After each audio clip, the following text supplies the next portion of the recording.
Bonjour, nous sommes ici à Spa, merci de nous rejoindre et là j'ai un invité prestigieux, un jeune pilote très rapide qu'on a déjà eu sur Endurance Live et que l'on suit régulièrement, Antoine Dequin. Bonjour Antoine. Bonjour. Tu vas bien? Très très bien. Alors, il y a une bonne nouvelle qui est tombée pour toi cette semaine. Ouais, j'ai reçu un appel téléphonique la semaine dernière m'annonçant que j'allais participer au Rookie Test en WEC avec la Corvette GTE. Donc non, c'est une super opportunité qui récompense vraiment on va dire tous les efforts fournis depuis le début de la saison. Donc non, ça fait très plaisir et j'ai hâte de monter dans cette voiture et de me donner à 100%. Oui, parce que tu tombes pas dans l'inconnu dans la GT parce que ici l'année dernière, non, cette année, tu as gagné les 24 heures de Spa. On a fait troisième en Silver Class et on a gagné aux 12 heures de Spa. Donc c'est vrai que j'ai quand même une petite expérience dans le GT3 et de ce que j'ai entendu du GTE, c'est vraiment un mélange entre le GT3 et le P3. Donc je pense que j'aurai aucune difficulté à m'adapter à la voiture. Sachant que la GTE, ça va être la fin, donc là tu vas pouvoir te faire plaisir avec une voiture qui va être complètement différente de ce que tu as connu. Donc, c'est sûr qu'après on connaît tout le succès que la GTE a connu, que ce soit en Amérique ou en WEC. Et d'être un des derniers à pouvoir monter dedans, non, c'est vraiment une belle reconnaissance et ce test, j'espère qu'il va m'ouvrir des portes pour l'année prochaine. Alors justement, l'année prochaine, on va en parler Antoine. Tu t'orientes plus sur du proto ou sur la GT ou tout va dépendre de ce que tu as pu démontrer au test clairement, je pense que les rookie tests vont jouer un rôle majeur pour ma saison de l'année prochaine. Mais voilà, j'attends les différentes opportunités que je vais avoir et je vais saisir la meilleure, que ce soit en proto ou en GT, faire la part des choses et pour avoir le meilleur baquet possible pour l'année prochaine. Et toi, tu te verrais plus où? Moi, je pense que l'avenir, ça reste quand même plutôt le GT3 en WEC. Ouais. Avec les 24 heures du monde dans le championnat, ça serait quand même forcément l'objectif et un rêve depuis que je suis tout petit. Donc non, après, si jamais c'est du P2, ce sera du P2, mais franchement, tant que je prends du plaisir derrière le volant, tout ça, ça me va. Ok. Et alors du coup, là, pour cette saison, tu as un bon résultat à Barcelone, un podium. La victoire, malheureusement, n'est pas arrivée parce qu'il y a eu un déclassement. Tu gagnes à la maison, au Castellet. Aragon. Ouais, on a Aragon, des petites erreurs qui font qu'on a dû abandonner. Donc ça nous a relégué à 26 points au championnat. Mais il reste 3 courses, donc encore beaucoup de points à disputer. Demain, on part 6ème après une qualif quand même très décevante et très difficile. Donc voilà, on a une bonne voiture de course et pour la course, mes coéquipiers sont quand même à l'aise sur ce circuit. Donc je pense que ça va quand même nous donner un package plutôt sympa pour demain. D'accord. Merci beaucoup Antoine. Merci, à bientôt. Merci, au revoir.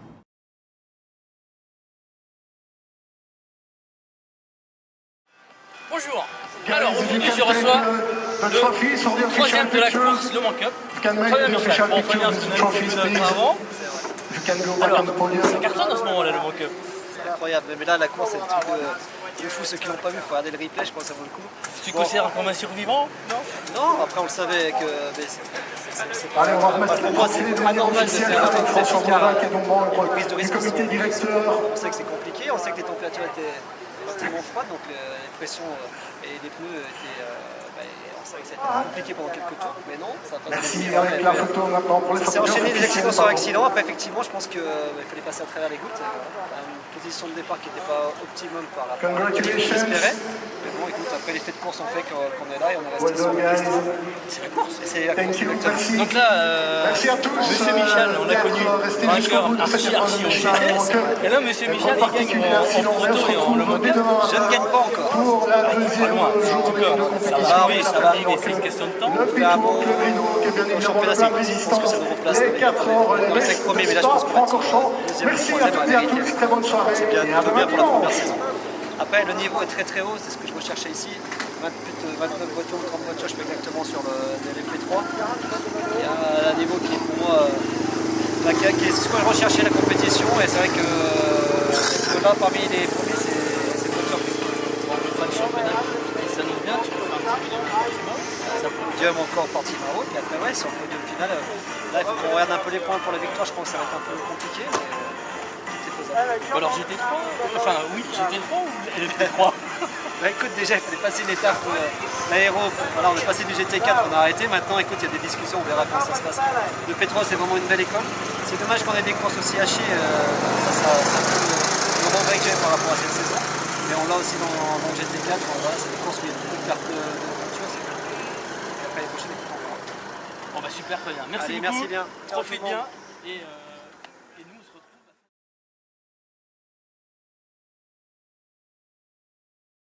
Bonsoir, bonjour. Pour finir les 24 heures de Spa, pas les 24 heures, pardon, je suis avec un héros malchanceux du week-end, à savoir Lorenz qui est chez IDEC. Bonjour Lorenz. Bonjour, ça va? Et toi, ça toi pour moi ça? Ah non, you can speak in English. Ah non, c'est pas le problème, hein. Je suis, ça va, mais pas confiant. Pas confiant. Your race finish at the start? Oui, oui. It was a big pity today. Pace was looking very good, but unfortunately after the first corner it was finished. What is your feeling about your off of the season, the start of the season? Honestly, since the beginning of the start of the season, I was very confident in the team. They are doing a great job in IDEC. I'm very confident to work together with Paul and Paulo. We form a great team together, and we never had any difficulties inside the team so far. Everything is going like a gearbox. You do a better second place in Aragon. Yeah, it was a good race in Aragon. We had a good race in Barcelona too. Even Castellet, we had the chance to win. Unfortunately, we had a puncture close to the end, but we have the pace every weekend. Yeah. And you will go to Portimao for the last one? Yeah, of course, and I'm very much looking forward. I think we can still do something in the championship. Thank you, Lorenz. Merci. And I have a good race for Portimao. Merci, à la prochaine. Merci à toi.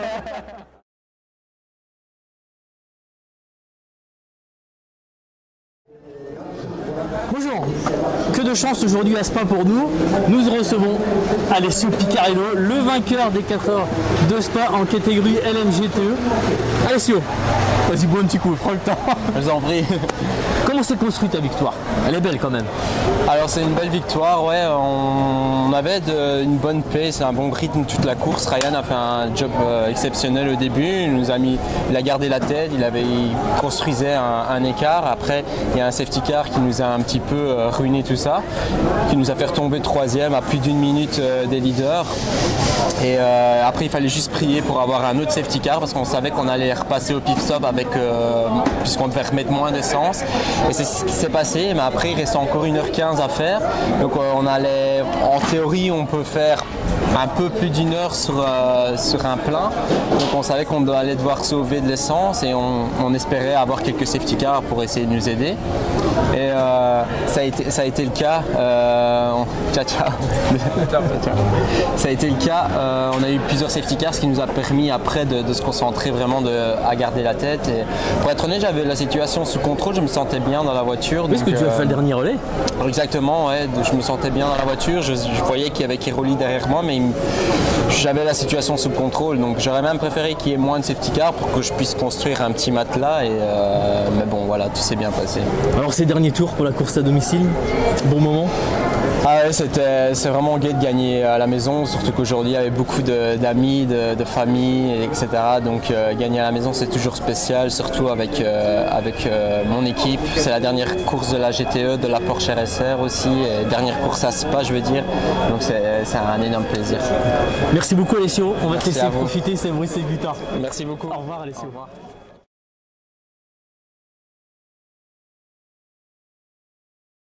We have with Malte Jacobsen, driver Cool Racing, and next Peugeot driver. I hope so. I'm the junior driver this year, so... You are winning this edition in the Peugeot Pro-Am. How do you feel the race? It was a very tricky race this weekend, and there was a lot of crazy stuff going on out there. So there was a lot of safety cars and full course yellows, and the strategy turned out to be super important today because there were so many pit stops and crazy stuff like I said going on. So in the end the strategy played out quite well for us, and we were a bit lucky today, but you need that sometimes as well in the racing world, and we managed to win the race for the first time this year. Yeah. So And the safety car, is they serving you or at some point in the beginning of the race we lost quite a lot, but then like with 1 hour remaining when I jumped in the car, we had a super safety car, just spot on, and we got back on the lead lap and everything, and actually we were leading the race overall as well. But sadly we had to stop for fuel together with the Algarve car as well, but they had to stop a bit shorter than us as they pitted later, so we had to do a bit more fuel than they had to, and we lost a couple of seconds, but then we dropped down to second overall and we managed to cross the line second overall and winner of the LMP2 Pro-Am. So And when you receive in the last lap in this Spa, you are the second. It's okay for you the last lap? You enjoy to finish the race? yes, for sure, because we are in Pro-Am and for sure it would be fun to win overall, and it's what we're targeting as well, to be honest. But in the end of the day, to win LMP2 Pro-Am where we are fighting and we want to collect points for the championship, it's the most important for us. So there's no point of taking any risk to try to, get a position extra just for the overall, which doesn't change anything apart from a trophy. So we were trying to be smart and collect as many points as possible. Okay, thank you Malte. You're welcome. Good race for Portimao. Thank you very much. See you in Thank you. Portimao. Yeah, thank you.